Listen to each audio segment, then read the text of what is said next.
Hello NEET aspirants. ಇನ್ನೇನು Sunday result ಬರುತ್ತೆ. Next choice 1 ಕೊಟ್ಟರೆ ನೀವು ಕಾಲೇಜ್ಗೆ ಹೋಗಿ ಅಡ್ಮಿಟ್ ಆಗಬೇಕು, ಇಲ್ಲ ಚಾಯ್ಸ್ 2 ಕೊಟ್ಟರೆ ಇನ್ನೊಂದು round ಕಾಯ್ತೀರಾ.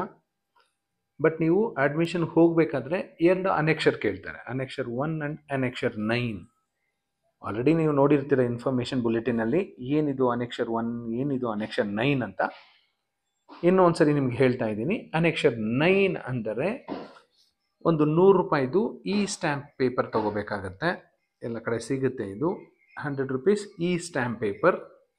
This is the execution of bond by the candidate who selects MBBS seat in medical colleges of Karnataka. ಯಾರ್ಯಾರು ಕರ್ನಾಟಕದ ಮೆಡಿಕಲ್ ಕಾಲೇಜುಗಳಲ್ಲಿ ಸೀಟ್ ತಗೋತಾರೋ ಅವರು ಈ ಅನೆಕ್ಷನ್ 9 ಕೊಡಬೇಕಾಗತ್ತೆ. To be deposited after allotment of seats along with originals. ನಿಮಗೆ seat allot ಆದಮೇಲೆ ನೀವು original documents ಜೊತೆಯಲ್ಲಿ ಈ ಅನೆಕ್ಷರ್ 9 ಕೊಡಬೇಕಾಗತ್ತೆ. ಏನು ಹೇಳುತ್ತೆ ಈ annexure 9? I mister so and so daughter son of so and so a candidate with UG NEET 2024 roll number residing at ನಿಮ್ಮ address have on my own volition allotted MBBS seat on ಯಾವ ಡೇಟಲ್ಲಿ and where admission order number and do hereby undertake as follows.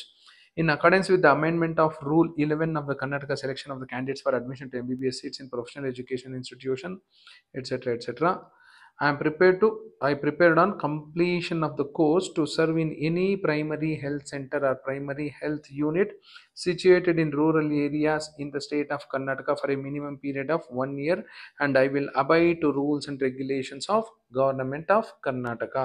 1 ವರ್ಷ rural service ಮಾಡ್ತೀನಿ ಅಂತ ನೀವು bond ಮೇಲೆ ಬರ್ಕೊಡ್ತಾ ಇರೋದು. ತುಂಬ ವರ್ಷಗಳಲ್ಲಿ ತುಂಬ ಹಿಂದೆ ಡಾಕ್ಟರ್ಸ್ ಕಡಿಮೆ ಇದ್ದರು, ಈ PHCಯಲ್ಲಿ ಕೆಲಸ ಮಾಡೋರು ಕಡಿಮೆ ಇದ್ದರು, ಹಾಗಾಗಿ ರೂರಲ್ ಸರ್ವಿಸ್ ಬಾಂಡ್ ಬಂತು. ಈಗ ಸ್ಟೂಡೆಂಟ್ಸ್ ಜಾಸ್ತಿ ಆಗಿಬಿಟ್ಟಿದ್ದಾರೆ, ಬಟ್ ವೇಕೆನ್ಸೀಸ್ ಕಡಿಮೆ ಇದೆ. ಗೌರ್ಮೆಂಟ್ಗೆ ಇವ್ರನ್ನ ರೂರಲ್ ಸರ್ವಿಸ್ಗೆ ಯೂಸ್ ಮಾಡ್ಕೊಳ್ಳೋಕ್ಕೆ ಆಗ್ತಾ ಇಲ್ಲ. ಹಾಗಾಗಿ ಒಂದಷ್ಟು ವರ್ಷಗಳಿಂದ ತುಂಬ ಸ್ಟೂಡೆಂಟ್ಸ್ ಹಾಗೆ ಪೆಂಡಿಂಗ್ ಇದ್ದಾರೆ. ಸೊ ತಲೆ ಕೆಡ್ಸ್ಕೋಬೇಕಾಗಿಲ್ಲ. ರೂರಲ್ ಸರ್ವಿಸ್ ಬಾಂಡು ಕಣ್ಣು ಮುಚ್ಕೊಂಡು ಕೊಡಿ, ಏನೂ ತೊಂದರೆ ಇಲ್ಲ. ಸಿಗ್ನೇಚರ್ ಆಫ್ ದ ಪೇರೆಂಟ್ ಬೇಕಾಗುತ್ತೆ.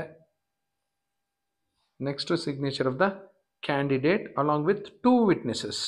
2 ವಿಟ್ನೆಸ್ಗಳು ಸೈನ್ ಮಾಡಿಕೊಡ್ಬೇಕಾಗತ್ತೆ. ಸೊ ಇಲ್ಲಿ ಸ್ಟ್ಯಾಂಪ್ ವೆಂಡರ್ ಹತ್ರ ಸ್ಟ್ಯಾಂಪ್ ತೊಗೊಳ್ಳಿ.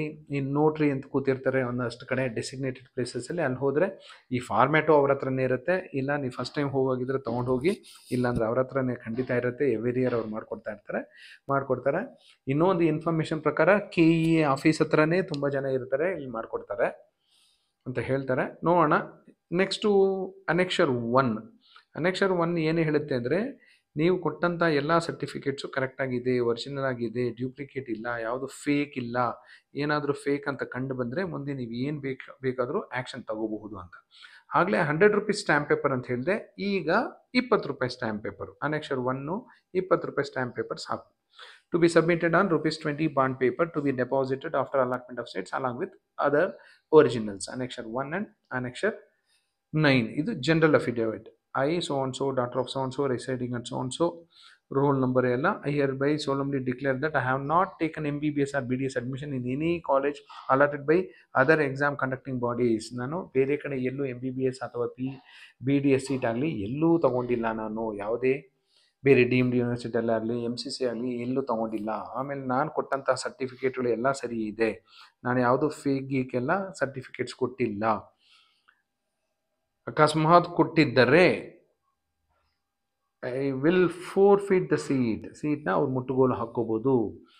I am liable for criminal proceedings if any one of the above information or documents produce by me is found to be false or incorrect. ನಾನು ಕೊಟ್ಟಂತಹ ಯಾವುದೇ information ಸುಳ್ಳು ತಪ್ಪು ಅಂದರೆ ನನ್ನ ಸೀಟು ಸಹ ಹೋಗುತ್ತೆ, ಪ್ಲಸ್ ನನ್ನ ಮೇಲೆ ಕ್ರಿಮಿನಲ್ ಪ್ರೊಸೀಡಿಂಗ್ಸ್ ತಗೋಬಹುದು ಅಂತ ನೀವು ಬರೆದು ಸೈನ್ ಮಾಡಿಕೊಡ್ತಾ ಇರ್ತೀರಾ. ಡಿಪಾಯಿಂಟ್ ಸಿಗ್ನೇಚರ್ ಆಫ್ ದ ಕ್ಯಾಂಡಿಡೇಟ್. ಇದೇನು ಕೋರ್ಸ್ ಮುಗಿದ ತಕ್ಷಣ ಮುಗಿಯುತ್ತೆ ಅಂತಲ್ಲ. ಕೋರ್ಸ್ ಮುಗಿದ ಮೇಲೂ ನಿಮ್ಮ ಡಾಕ್ಟರ್ ಡಿಗ್ರಿನ ವಾಪಸ್ ತಗೋಬಹುದು if it is prove that you have given wrong information. Whether it is caste ಇರ್ಬೋದು, ಬೇರೆ ಏನೇ ಇರ್ಬೋದು, ಸುಳ್ಳು ಏನಾದರೂ ಕೊಟ್ಟಿದ್ರೆ, fake second PU marks card, fake SSLC marks card ಏನು ಕೊಟ್ಟರು 10 ವರ್ಷ ಆದಮೇಲೆ ಸಿಕ್ಕಾಕೊಂಡ್ರು ನಿಮ್ಮ ಡಾಕ್ಟರ್ ಸರ್ಟಿಫಿಕೇಟ್ನ ಕಿತ್ಕೋತಾರೆ, ವಾಪಸ್ ತಗೋತಾರೆ. So this is about affidavit 1 and 9. 1 is general information, 9 is rural service bond. Rural service bond 100 ರೂಪಾಯಿ ಸ್ಟ್ಯಾಂಪ್ ಪೇಪರು, ಜನರಲ್ ಅಫಿಡವಿಟು 20 ರೂಪಾಯಿ ಸ್ಟ್ಯಾಂಪ್ ಪೇಪರು. ಎಲ್ಲ ಕಡೆ ಸಿಗುತ್ತೆ. ನಿಮ್ಗೆ ಅಕಸ್ಮಾತ್ ಗೊತ್ತಿಲ್ಲ ಅಂದರೆ ಎಲ್ಲಿ ಸಿಗುತ್ತೆ, ಏನು ಮಾಡ್ತಾರೆ ಅಂತ ಮೊದಲೇ ಒಂದು ರೌಂಡ್ ಹೋಗಿ ತಿಳ್ಕೊಂಬನ್ನಿ. So that's about annexure 1 and 9. Thank you and all the best for you.